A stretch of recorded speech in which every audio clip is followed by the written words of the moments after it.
Hey guys, and welcome back to another movie review. This past weekend, I went to see Scream 7 in theaters just because, I'm a big fan of scary movies in general, especially horror, especially the whole franchise of Scream. So when I saw this trailer originally, there was no doubt in my mind that I was going to make some time to go and see this movie. Now, did I think it was going to be good? I had some doubts, honestly. On the way there, I was thinking about how, it's the seventh movie in a series or a franchise or whatever. So it can be very tricky to keep that storyline going without being redundant or, just being played out basically. So going into the movie, I was like, I'm a little hesitant about how this is going to turn out, but I was pleasantly surprised. When I watched the trailer originally, I was so happy to see that they were bringing back some of the original characters because I always love that. I feel like if you're going to continue a storyline, a franchise, or whatever, you have to keep the OGs in it. They keep the story good, especially when you connected with them in the original stories and their acting is good and that they're gonna give their all, right? So I was super excited for that alone. But going into the movies, I was like, what can you do that's gonna be different in this movie than the other ones? Like, there are only so many ways you can kill somebody, right?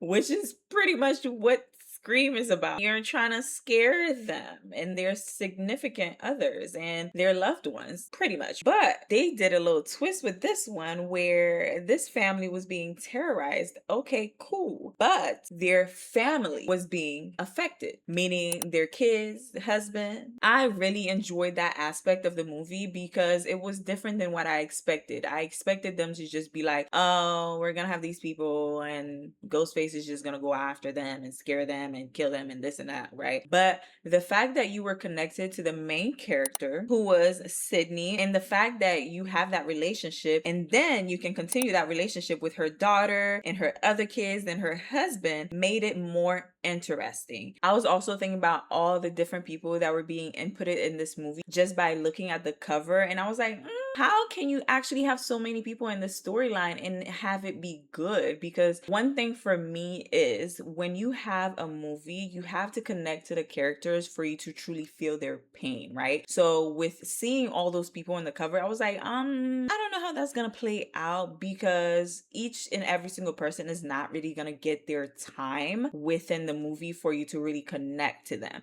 But watching it, I was like, oh, okay, I get the purpose of having these people because they were part of a story that was connected to 2 to 3 main characters, and that was the mother, the daughter, and the father. So they were kind of like supporting the story all together for you to really connect to the emotions of the main characters, and I thought that was well done. Even with her daughter's friends being included in the story, I felt like made it even more enticing. Like, you're rooting for her daughter, you're rooting for her family. So them being included in the story, I felt like was so different and so useful in the storyline with keeping it fresh in a way. Now, you also get to see the experience between a mother and daughter dynamic where the mother essentially experienced something traumatic within her life and she's trying to leave all of that behind, but her daughter is very curious about the whole experience, obviously, because hello, I'm your daughter. I want to know about everything that you experience in life. I want to know how I can protect myself in this situation. Let's say the worst happens, right? Which basically is what's happening in the movie. The worst is happening, Ghostface is back, and now you're being terrorized again.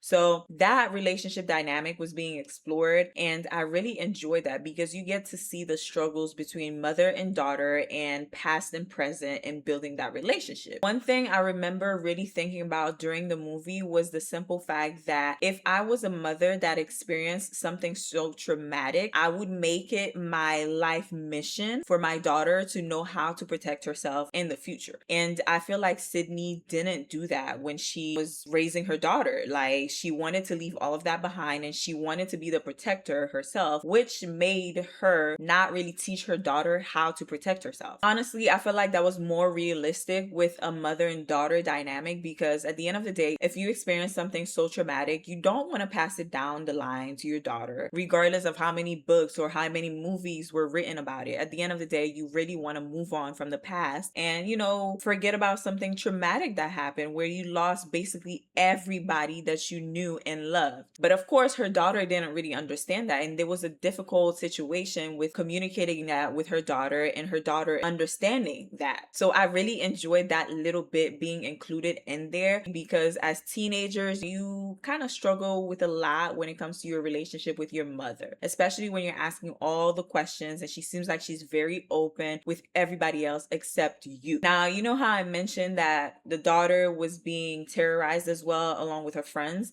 That was crazy. I expected one of her friends to be the killer. I expected the typical ideas that you would have about a movie like this, right? The people the closest to you would be the ones that are coming after you. And I like how they played with that within the movie as well. When they were being terrorized, you could see how they were trying to figure out who it was. So they all gathered in one specific area trying to figure out who the killer was. Is it this person? Is it my best friend? Is it my boyfriend? Is it this? Is it that? Well, let me tell you, honey, you will be very surprised about who it was because me, myself, and I was not ready for that, especially with how the story unraveled and what the person did. Oh my gosh. I'm trying my best not to give you guys any spoilers, but it's so hard not to talk about it. It's just like, just go watch the movie. It was absolutely fantastic. Never would I have ever seen that coming. And I really enjoyed that about it because once again, if I can see the plot from a million miles away, then it's no point. And it's amazing that they did the storyline so good for the seventh movie within the franchise. And on top of that, the cinematography was dope. The acting was even better. I was at the edge of my seat wondering who the killer was, how the mother and the daughter was going to connect at the end, if anybody was going to survive, if the father was going to catch the killer or not, if it was somebody that they knew. There was one part of the movie that I felt like was a little bit unnecessary, and that was the very beginning. I was trying to see the connection between the way that they presented that to us and the reason why, because at the end of the day, we didn't see any connection with those people that were in the beginning of the movie. Like, okay, why were they there? What was the connection? And I remember leaving the movie theater thinking that, like, what was the purpose of that? Maybe they brought them in so that they can bring back Ghostface, right? So that little part in the beginning was just a way of bringing Ghostface back within the storyline to have something where, oh, this happened in this town not too far away. Now you have to be scared of the simple fact that this person that you thought you murdered years ago is back or could potentially be back. And that was one thing that was like explored throughout the movie. Like, you never know. Was this person dead when I killed them? Did Stu really die from the other movies? And they explored that throughout the movie as well, which again, I really loved, especially the way they did it because they used the current time that we're in and the technology that we have within the movie to represent the time, which was perfect to me because there's so much going on with social media. There's so much stuff that you can't really pinpoint what's real and what's not. So the way they put that in the movie was absolutely fantastic. And it made me question the storyline even more. So it was even better. Now, with all of that said, I would definitely give this movie a 7 out of 10 because once again, it's a franchise. Is going for 7 movies in a row. So you're just wondering how could the story get even better? But it was not as disappointing as I expected it to be. And for the amount of time that I was sitting there watching it for,